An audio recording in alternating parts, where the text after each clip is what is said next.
বাড়িতে মাছ মাংস না থাকলে ডিম আর বাঁধাকপি দিয়ে বানিয়ে ফেলুন দুর্দান্ত স্বাদের এই রেসিপি। এর জন্য একটা বড় সাইজের বাঁধাকপির অর্ধেক অংশ একদম মিহি করে কুচিয়ে নিতে হবে।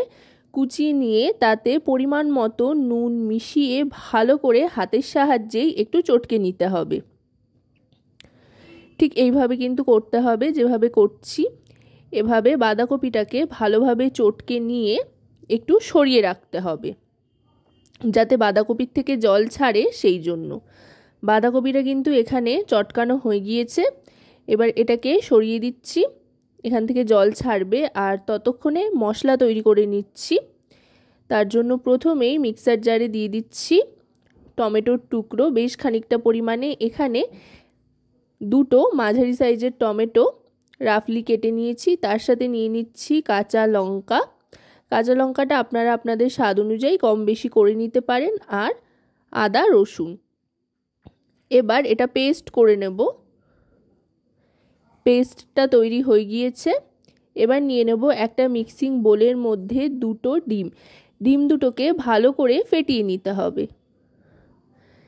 ডিম দুটো ভালো করে ফেটিয়ে নেওয়ার পর এবার যেই বাঁধাকপিটা নুন দিয়ে ভালো করে চটকে রেখেছিলাম সেটাকে জল নিংড়ে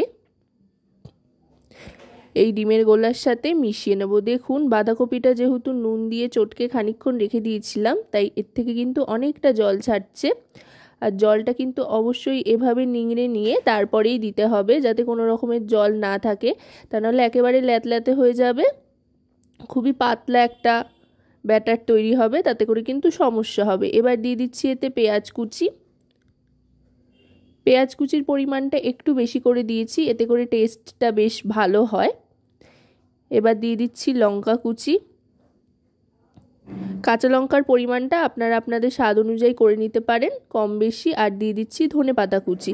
এখন যেহেতু শীতকাল তাই ধনেপাতা পাওয়া যাচ্ছে, দিয়েছি। তবে অন্য সময় বানালে যদি ধনেপাতা না থাকে তাতে কোনো সমস্যা নেই, ধনেপাতা ছাড়াও কিন্তু এটা বানানো যেতে পারে, খেতে খুবই ভালো লাগে। এবার দিয়ে দিচ্ছি এতে হলুদ গুঁড়ো 1 টিস্পুন পরিমাণে। তারপর দিয়ে দিচ্ছি রোস্টেড ধনে আর জিরে গুঁড়ো 1 টিস্পুন পরিমাণে।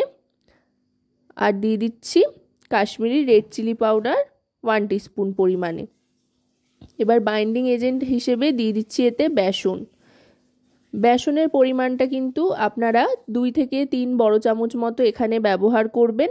তারপরেও যদি মাখতে মাখতে বা মিশ্রণটাকে মেশাতে মেশাতে মনে হয় যে বেশি পাতলা হয়ে গিয়েছে, আর একটু বেসনের প্রয়োজন আছে, তো আপনারা আর একটু ব্যবহার করে নিতে পারেন। আর পরিমাণ মতো নুন আর একটু দিলাম, যেহেতু বাঁধাকপি এক্সট্রা জলটা ফেলে দেওয়া হয়েছে আর বাঁধাকপির সাথে আরও অনেক কিছু মেশানো হয়েছে, পরপর ডিমও রয়েছে, সেই জন্য নুন আরেকটু কিন্তু আমি এতে মিশিয়ে নিয়েছি। এবার এই মিশ্রণটা তৈরি হয়ে গিয়েছে। এবার একটা ফ্রাই প্যানের মধ্যে দিয়ে দিচ্ছি বেশ খানিকটা পরিমাণে সাদা তেল। সাদা তেল দিয়ে এবার এই তেলটাকে গরম করে নেব। তেলটা গরম হয়েছে কিনা সেটা বোঝার জন্য এই ব্যাটারের একটু অংশ দিয়ে দেখলাম, যেই দেখলাম ছিট করছে, তো তখন বুঝতে হবে যে তেলটা ঠিকঠাক গরম হয়েছে। কারণ কিনা ঠান্ডা তেলে কিন্তু এটা দেওয়া যাবে না, তাহলে ঠিকঠাক সেট খাবে না। তেলটা ভালো করে গরম করে নিয়ে পুরো ব্যাটারটা একসাথে দিয়ে দিতে হবে। তারপরে চামচের সাহায্যে ঠিক এভাবে চারিধারে স্প্রেড করে দিচ্ছি। দেখুন এভাবে ছড়িয়ে দিচ্ছি। ছড়িয়ে দিয়ে খুব সুন্দরভাবে এটাকে এবার ঢাকনা চাপা দিয়ে দেব। গ্যাসের ফ্লেমটা কিন্তু মিডিয়াম টু হাইতে রাখতে হবে। ঢাকনা চাপা দিয়ে মোটামুটি 2 মিনিট মতো অপেক্ষা করতে হবে। 2 থেকে 2.5 মিনিট মতো অপেক্ষা করার পর ঢাকনাটা সরিয়ে নিচ্ছি। যেহেতু বেশ অনেকটা বড় সাইজের হয়েছে আর বেশ মোটা, তাই একটু অপেক্ষা করতে হবে। তারপর যখন দেখবেন এরকমভাবে নাড়ানো যাচ্ছে, তো তখন এভাবে নাবিয়ে নিতে হবে। এভাবে নাবিয়ে নিলাম। দেখুন পিঠটা কিন্তু খুব সুন্দরভাবে ভাজা হয়ে গিয়েছে, সুন্দর একটা রং চলে এসেছে আর একটা ভাজা ভাজা গন্ধও ছাড়ছে। বাড়িতে যখন বানাবেন তো তখন এই গন্ধটা পাবেন, তো বুঝতে পারবেন যে একটা পিঠ ভাজা হয়ে গিয়েছে। এবার এভাবে উল্টে নিলাম। দেখুন এই দিকটা কিন্তু দারুণ সুন্দর একটা ভাজা ভাজা টেক্সচার চলে এসছে। এবার ভালো করে আরেকটা দিকও ভেজে নেব। ঢাকনা চাপা দিয়ে। এই পিঠটাও 2 থেকে 2.5 মিনিট মতো ঢাকনা চাপা দিয়ে ভাজবো, ভেজে তারপরে নামিয়ে নেব। নামিয়ে নিয়ে কিন্তু একটু অপেক্ষা করতে হবে ঠান্ডা হয়ে আসা পর্যন্ত। গরম অবস্থায় কিন্তু এটাকে বেশি নাড়াচাড়া করা যাবে না। তারপরে একেবারে রুম টেম্পারেচারে চলে আসলে তারপর এটাকে পিস পিস করে কেটে নিতে হবে। আমি এখানে চৌকো চৌকো পিস করে কাটছি, আপনারা চাইলে আপনাদের পছন্দ মতো চিকন করেও কাটতে পারেন, তবে চৌকো করে কেটে নিলেই বেশি সুবিধা হয় আর কি, বেশ অনেকটা ধোকার মতো দেখতে হয়। চৌকো করে প্রত্যেকটা পিস আমি কেটে নিচ্ছি, বেশ একটু বড় বড় করে কাটছি। এই দেখুন দেখতে কতটা লোভনীয় হয়েছে। এগুলো কিন্তু শুধু শুধু খেতেও দারুণ লাগে, আবার এটা দিয়ে গ্রেভি বানালেও খুব সুস্বাদু লাগে। এগুলো কাটা হয়ে গিয়েছে। এবার কড়াইতে আরও খানিকটা সাদা তেল গরম করে তাতে ফোড়ন হিসেবে দিয়ে দিলাম সাদা জিরে, তারপর দিয়ে দিচ্ছি আলুর টুকরো ডুমো ডুমো করে কেটে। আলুগুলো ভাজতে থাকবো, আলুটা একটু লালচে করে ভেজে নেব। আলুটা দেখুন ভাজা হয়ে গিয়েছে। এবার গ্যাসের ফ্লেমটা মিডিয়াম টু লোতে রেখে দিয়ে দিচ্ছি বেশ খানিকটা পরিমাণে পেঁয়াজ কুচি। পেঁয়াজ কুচিটা দিয়ে ভাজতে থাকবো।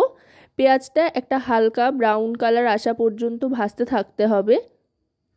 আশা করব রেসিপিটি আপনাদের ভালো লাগবে। ভালো লাগলে অবশ্যই রান্নাবাটি চ্যানেলটিকে সাবস্ক্রাইব করে লাইক শেয়ার কমেন্টের মাধ্যমে আমাদের পাশে থাকবেন, আর পাশে থাকা বেল আইকনটি অন করে দেবেন সবার আগে সমস্ত রকম নতুন রান্নার নোটিফিকেশান পাওয়ার জন্য।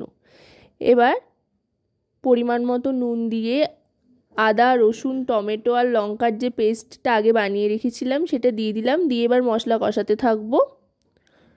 মশলা থেকে তেল ছাড়া পর্যন্ত মশলাটাকে কষাতে থাকতে হবে। এবার এতে একে একে সমস্ত গুঁড়ো মশলা দিয়ে দিচ্ছি। প্রথমেই দিয়ে দিচ্ছি এতে হলুদ গুঁড়ো, 2 টিস্পুন পরিমাণে হলুদ গুঁড়ো দিয়ে দিলাম। তারপর 2 টিস্পুন পরিমাণে রোস্টেড ধনে আর জিরে গুঁড়ো আর কাশ্মীরি রেড চিলি পাউডার দিলাম।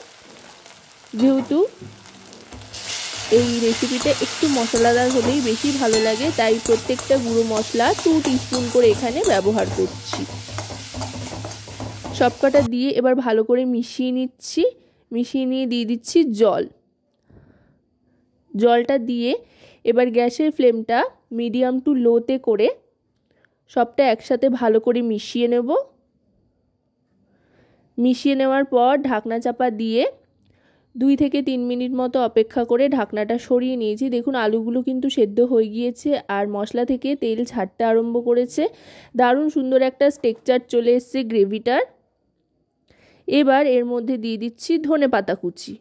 ধনেপাতা কুচি দিয়ে ভালো করে মিশিয়ে নেব। ধনেপাতা কুচিটা কিন্তু এখানে একটু বেশি করেই ব্যবহার করছি, কারণ কিনা এই ধরনের রান্নায় ধনেপাতা কুচি দিলে বেশ ভালো লাগে। ধনেপাতা কুচি মিশিয়ে নেওয়ার পর এবার এতে দিয়ে দেব বেশ খানিকটা পরিমাণে জল। এই সময় কিন্তু ঈষদুষ্ণ গরম জল ব্যবহার করতে হবে, যেহেতু গ্রেভির জন্য জল দিচ্ছি। আর একটু বেশি করেই জল দিচ্ছি, কারণ কিনা বাঁধাকপি আর ডিম দিয়ে যেটা বানিয়েছিলাম সেগুলো কিন্তু ঝোল বা রস যাই বলুন না কেন অনেকটা টানবে, সেই জন্য একটু বেশি করে জলটা দিলাম ঝোলের জন্য। এবার গ্রেভিটা ফুটে উঠলে দিয়ে দেব শাহি গরম মশলার গুঁড়ো 1/2 টিস্পুন পরিমাণে। তারপর ভালো করে টকবক করে যখন ফুটতে আরম্ভ করবে তখন গ্যাসের ফ্লেমটা হাইতে করে দিয়ে আরও একবার ভালো করে ফুটিয়ে নিয়ে এগুলোর ওপর দিয়ে সার্ভ করে দেব। দেখুন দেখতে কতটা লোভনীয় হয়েছে, খেতেও কিন্তু দুর্দান্ত লাগে। একবার খেলে কিন্তু বারবার খেতে ইচ্ছা করবে। তো রেসিপিটা কেমন লাগলো জানাবেন।